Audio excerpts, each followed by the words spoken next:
Thank you very much. Thank you.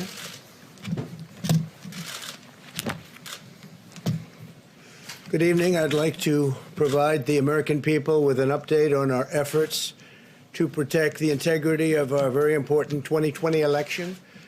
If you count the legal votes, I easily win.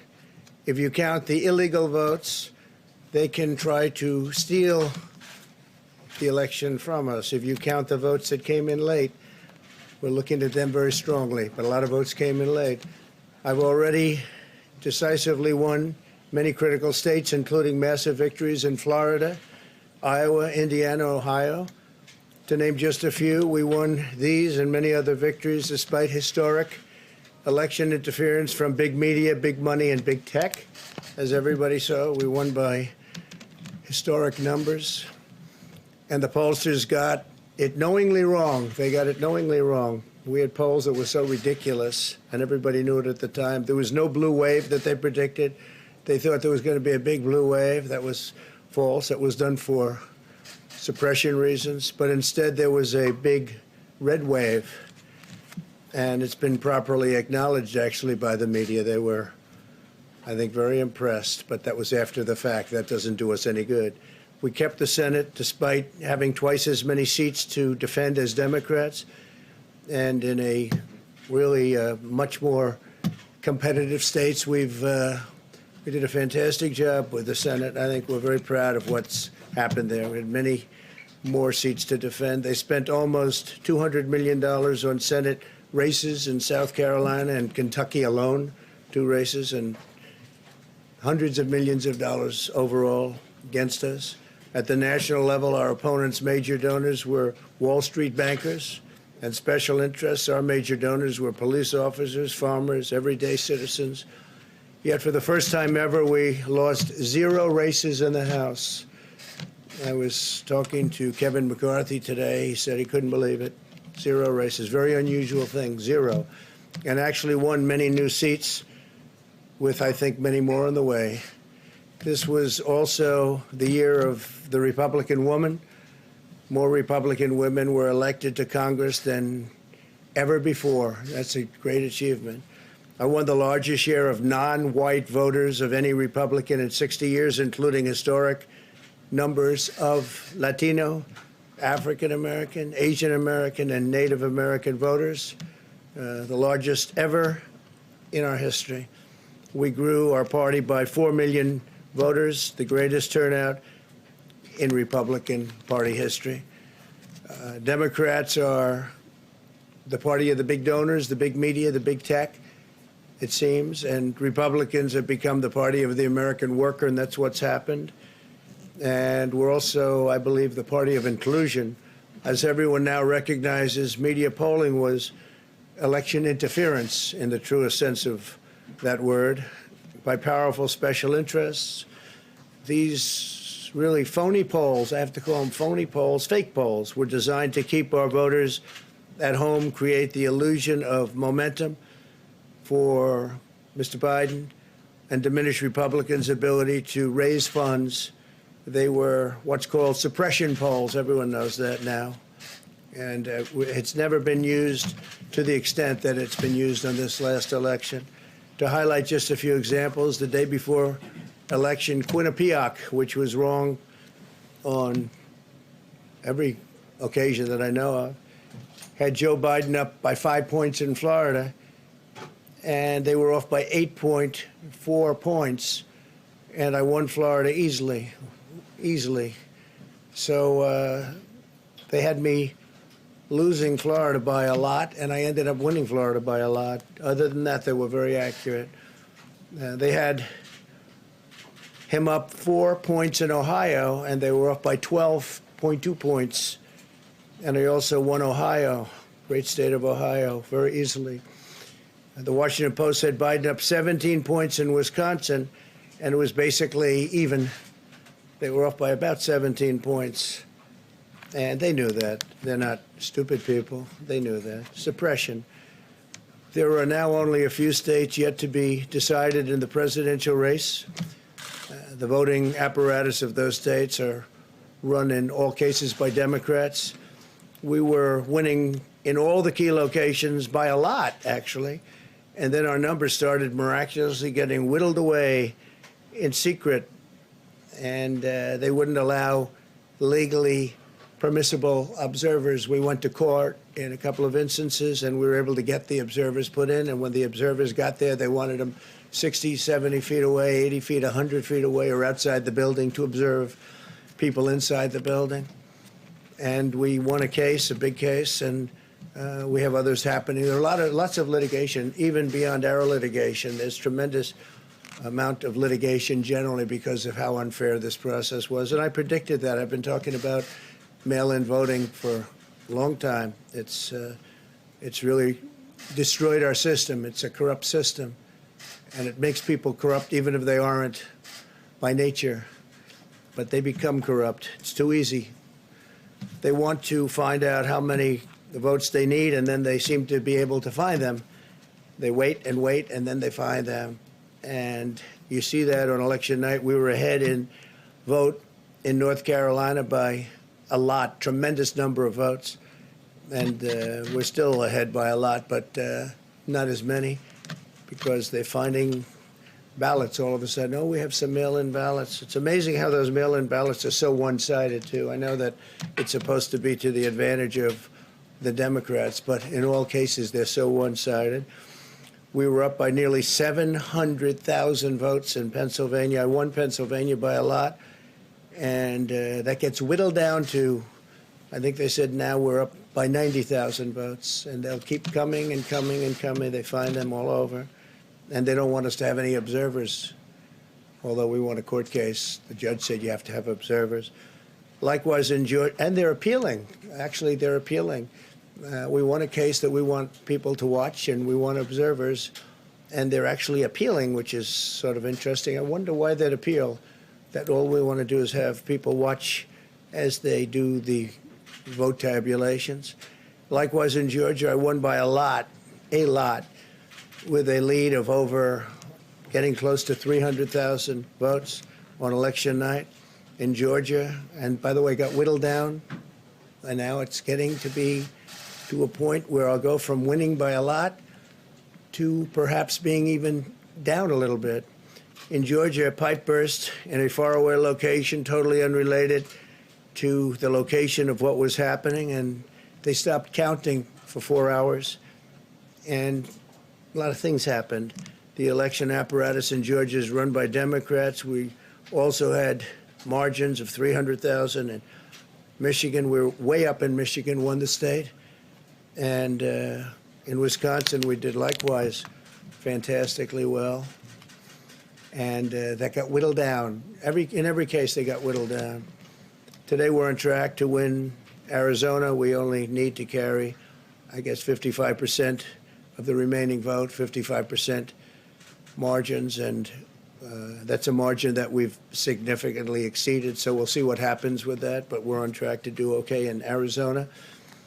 Our goal is to defend the integrity of the election. We'll not allow the corruption to steal such an important election, or any election for that matter, and we can't allow anybody to silence our voters and manufacture results. I've been doing a lot of public things for a long time. I've never had anything that's been as inspirational, by people calling, talking, sending things to us. I've never seen such love and such affection and such spirit as I've seen for this. People know what's happening, and they see what's happening, and it's before their eyes.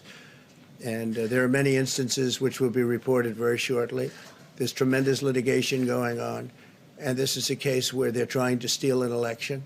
They're trying to rig an election, and we can't let that happen. Detroit and Philadelphia, known as two of the most corrupt political places anywhere in our country, easily cannot be responsible for engineering the outcome of a presidential race, a very important presidential race. In Pennsylvania, Democrats have gone to the state Supreme Court to try and ban our election observers, and very strongly.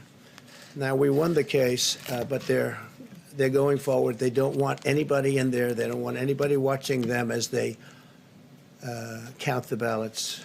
And I can't imagine why. There's absolutely no legitimate reason why they would not want to have people watching this process, because if it's straight, they should be proud of it. Instead, they're trying, obviously, to commit fraud. There's no question about that. In Philadelphia, observers have been kept far away, very far away, so far that people are using binoculars to try and see, and there's been tremendous problems caused. They put paper on all of the windows so you can't see in, and the people that are banned are very unhappy and become somewhat violent. The 11th Circuit ruled that in Georgia, the votes have been in by Election Day, that they should be in by Election Day, and they weren't. Votes are coming in after Election Day. And they had a ruling already that you have to have the votes in by Election Day. To the best of my knowledge, votes should be in by Election Day. And they didn't do that. Democrat officials never believed they could win this election honestly. I really believe that. That's why they did the mail-in ballots, where there's tremendous corruption and fraud going on. That's why they mailed out tens of millions of unsolicited ballots without any verification measures whatsoever.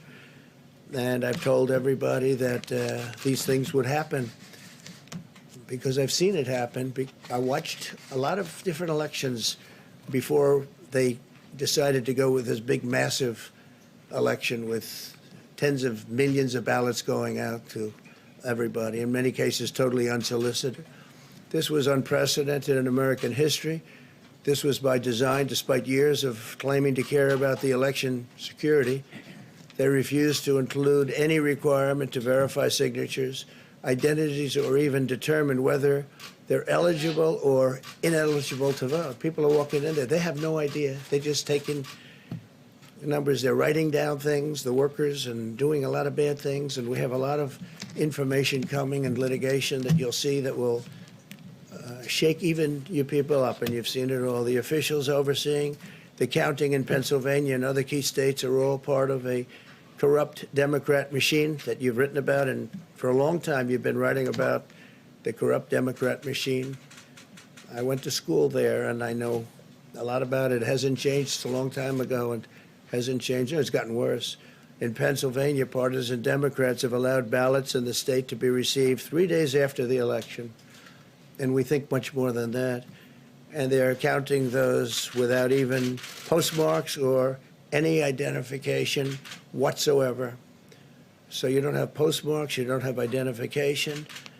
There have been a number of disturbing irregularities across the nation. Our campaign has been denied access to observe any counting in Detroit. Detroit is another place, and I wouldn't say it has the best reputation for election integrity.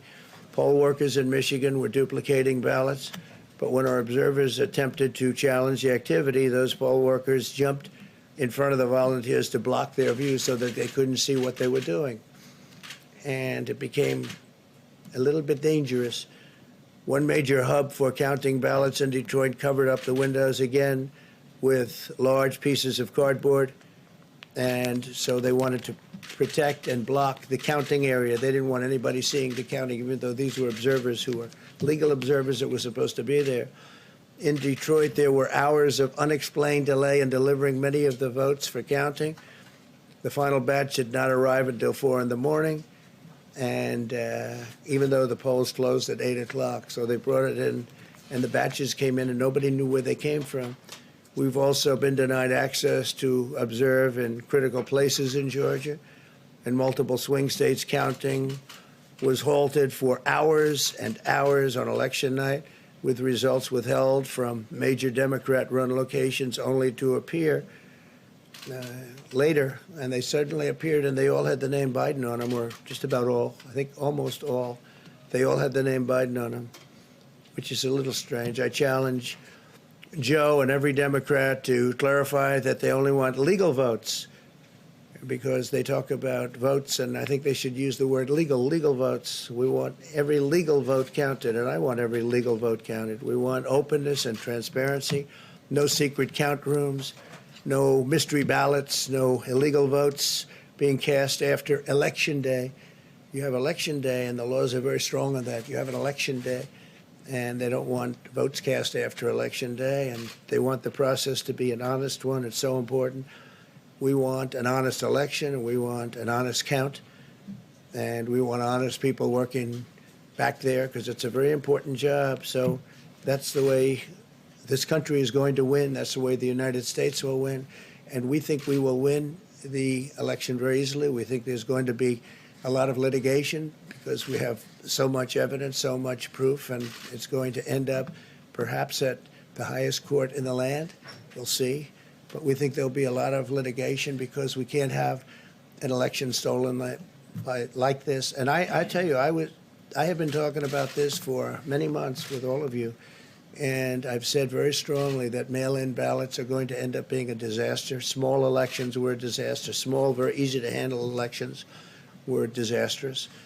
This is a large-scale version, and it's getting worse and worse every day. We're hearing stories that are horror stories, absolute horror stories, and we can't let that happen to the United States of America. It's not a question of who wins, Republican, Democrat, Joe, myself.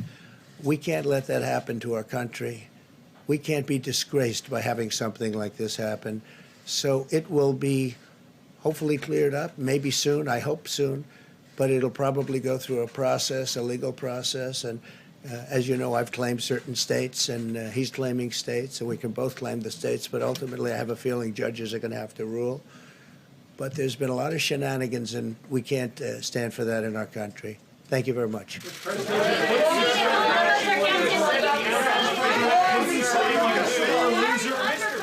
you being a sore loser? Why is the president undercutting this process? Haley, are you here as press secretary or Trump advisor?